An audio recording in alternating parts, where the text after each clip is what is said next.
বর্তমানে ভারতে মুসলমানদের বিরুদ্ধে যে চক্রান্ত, মুসলমানদের মসজিদ ভেঙে দেওয়া হচ্ছে, আমাদের মসজিদগুলো ভেঙে দেওয়া হচ্ছে, উপাসনালয়গুলোকে তারা বিভিন্নভাবে দখল করার জন্য বর্তমানে একটা আইন পাশ করেছে, ওয়াকফ বিল পাশ করেছে। ওয়াকফ বিল মানে হচ্ছে এটা যে আমাদের মুসলমানদের প্রায় 46,000-এর মতো বা তারও অধিক মসজিদ রয়েছে অক্ফিয়া জমির উপরে, এই মসজিদগুলো তাদের দখলে চলে যাবে বলে নাউজুবিল্লাহ।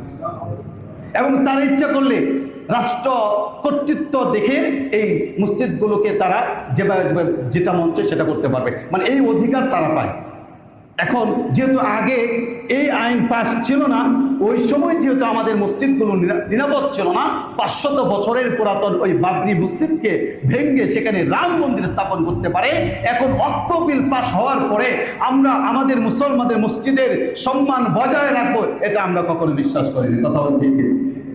এই জন্য মুসলমানের দাবি হলো, কোন মুসলমান দাবি করে, কোন ব্যক্তি যদি দাবি করে, তাহলে এই নরেন্দ্র মোদীর সাপোর্ট কখনো করতে পারে না। কথা বলে ঠিক, কারণ সে আমাদের অস্তিত্বের উপর আঘাত করেছে। আমরা সব মেনে নিতে পারি, আল্লাহর ঘর মসজিদ দিয়ে কেউ যদি কথা বলে, ওই জিহ্বাকে আমরা ছেড়ে দেওয়ার সুযোগ থাকলে সেটা আমরা করতে পারি, ঠিক কিনা বলেন আমার মুসলমান ভাইরা? এটার জন্য যে যেভাবে পারি প্রতিবাদ করবে ইনশাআল্লাহ বলি। এটা আমাদের ইমানের দাবি, এটা করতে হবে।